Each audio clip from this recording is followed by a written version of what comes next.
All right, in this video, I'm going to show you how to perform operations on polynomials. All right, we're going to do some addition, subtraction, multiplication, and division. Now, before we start, I think it's important that you understand the concept of like terms.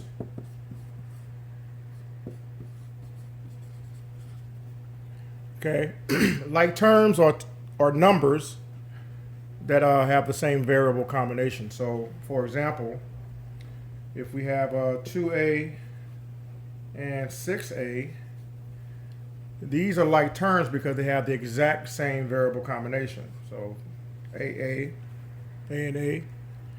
All right. Not to be confused with, let's say we put an exponent with our a. So let's go 10a squared. All right, since this a has an exponent, all right, this is no longer like the other two. Okay.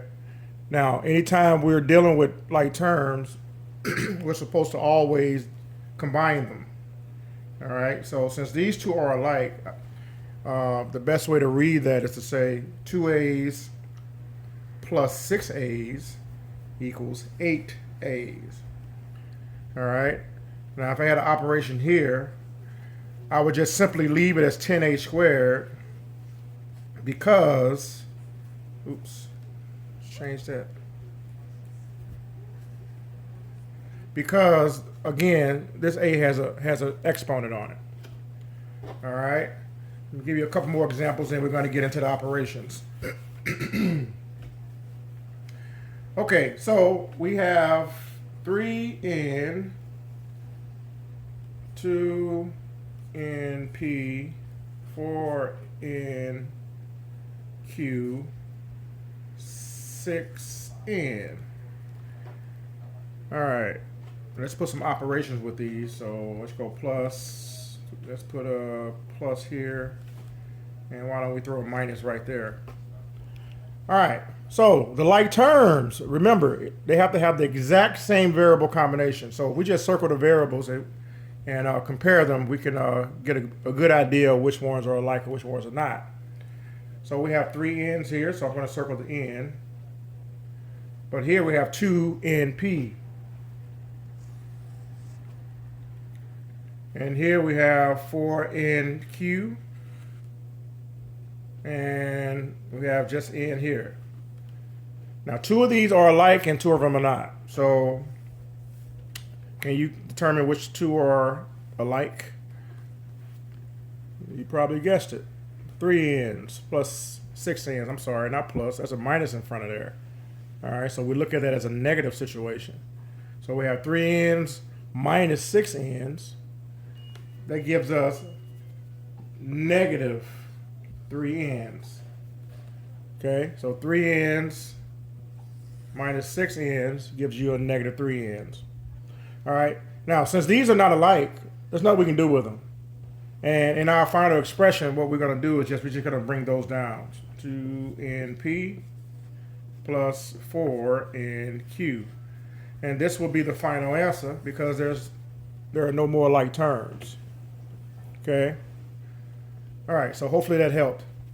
Let's go ahead and get into the addition of polynomials. And we're going to get right to the nitty gritty. So I'm going to pick, let's do a binomial and a trinomial. So I have, let's see, 4x squared plus 3.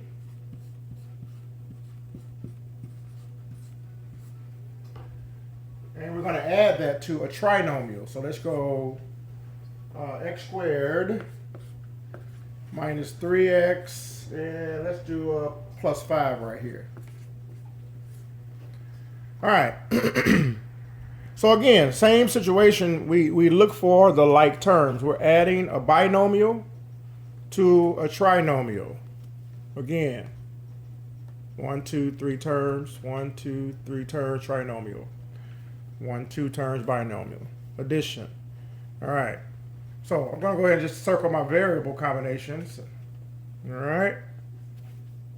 That one And I have an x right here. All right, now remember, this is all addition. So we're just pretty much combining like terms and producing a simplified expression. So I read this as 4x squared plus, this is 1x squared. Well, 4 plus 1, that's 5x squared. All right, and I like to cross them out to let me know that I've already dealt with them. Okay. Let's get into the other terms. Now, remember, standard form means to put the variables in order by the exponent. So here's a 2, and I see another x here. Well, there's no exponent there, but there actually is. It's an invisible 1. We never write a 1 for an exponent. So, all right, since I don't see any other terms with just x in them, okay, I'm just going to bring this down because there's nothing we can do with it. And again, I cross it out to let myself know that I've already dealt with it. Now all we have here we have a 3 and we have a 5. And the question you ask with a situation like this is, do they have the same variable combination? Well, yeah, they do, because neither one of them have a variable. And if neither one of them have a variable, you're just dealing with basic numerical math. So you read this as 3 plus 5. All right, so in 3 plus 5 is 8. Okay, so your final expression is 5x squared minus 3x plus 8, and it's in standard form.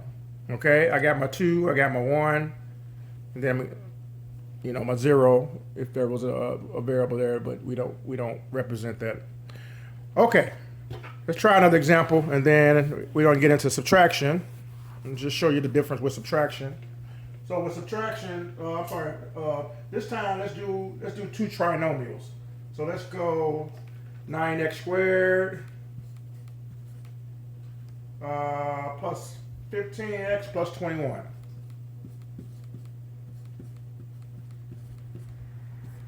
Trinomial. And we're going to add that to, how about negative 13x squared? Let me do that right there. Minus 11x minus 26.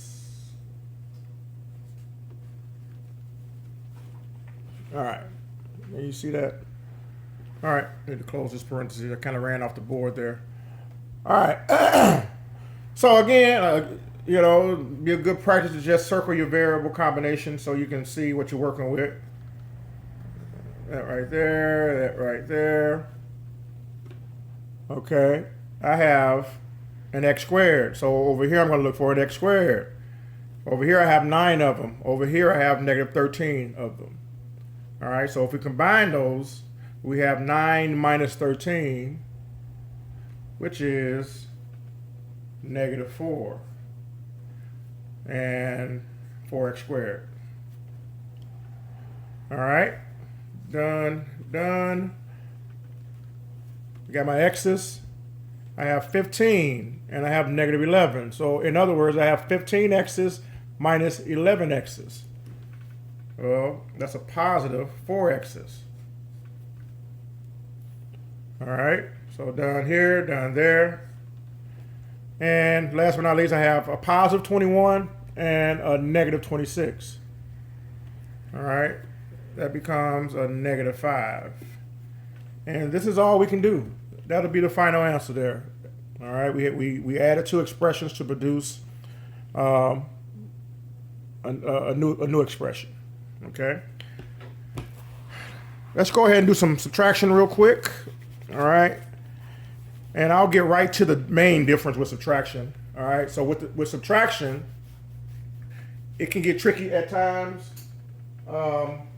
because of that minus sign, and there's a specific rule that you're supposed to follow when you have the minus sign. So let's start off with 2 binomials this time. We have 5x minus 5 minus x plus 7. All right. So with this situation, since we have a subtraction symbol here, we look at it as a negative sign, particularly if we see parentheses, which most of the time you will when it comes to subtracting polynomials.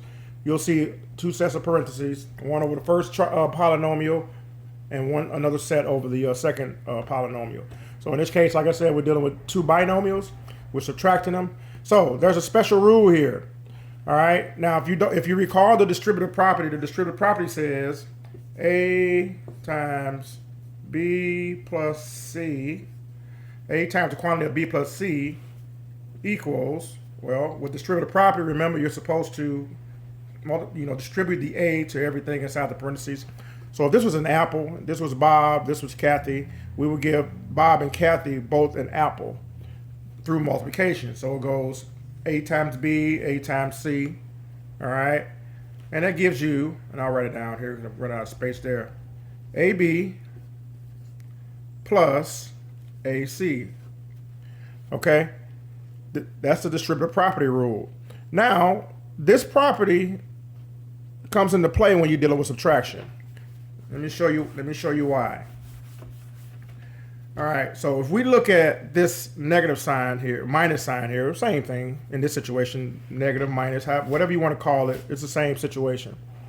All right, you want to picture a -1 being here. And there actually is a 1 there. We just never write a 1 in front of a variable or in front of anything or as an exponent in algebra. So we're basically going to multiply everything inside the parentheses by a -1. So we have -1 times x, -1 times 7.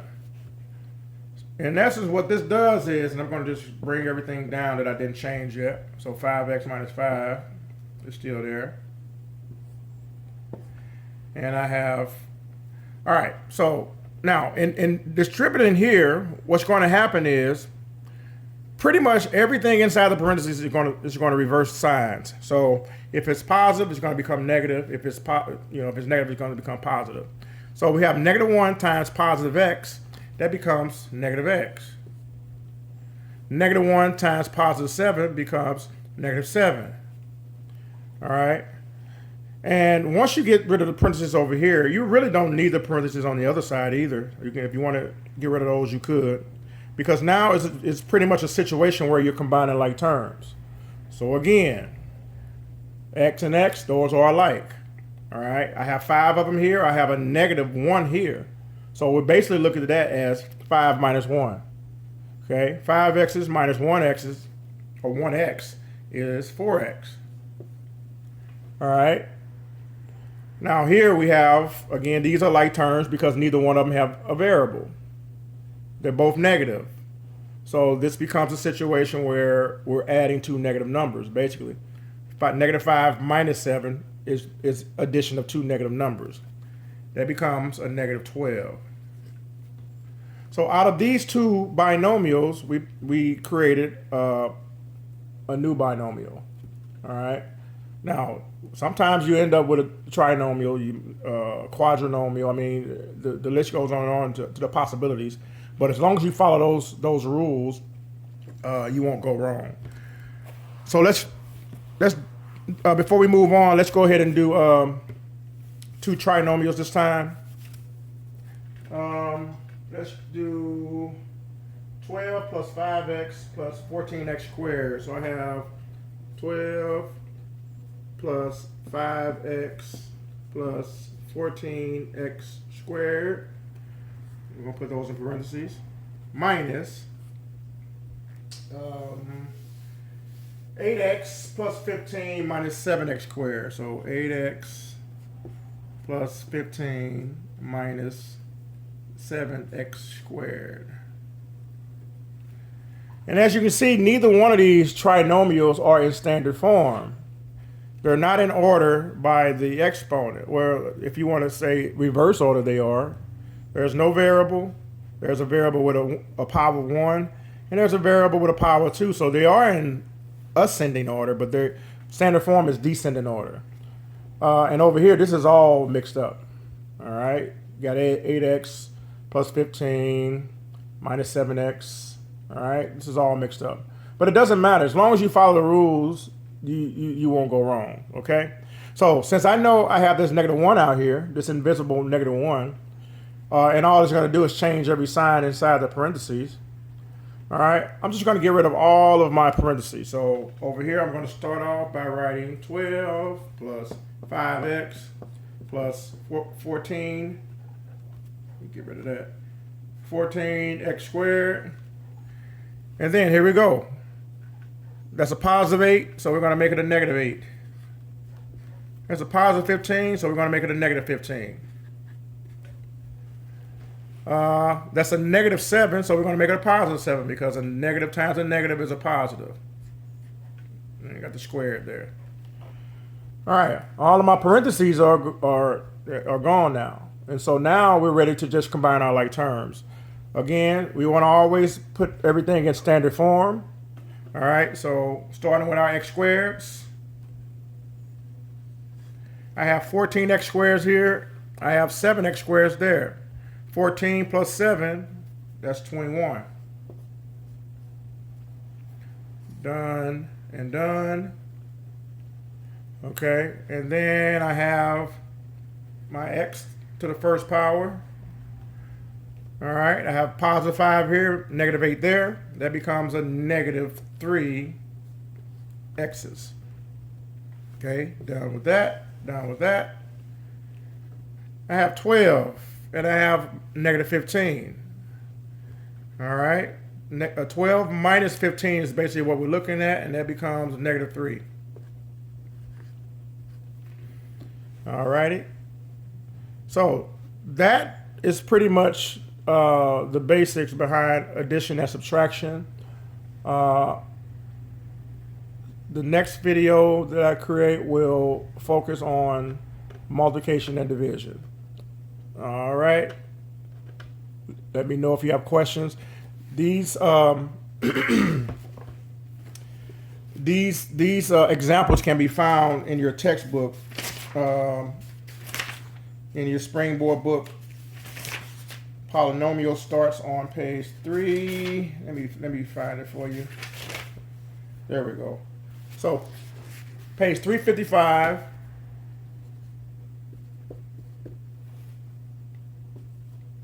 through, and we'll pretty much be going throughout. So pretty much through page 400. This is the range of the pages that you can refer to for polynomial operations in your Springboard manual.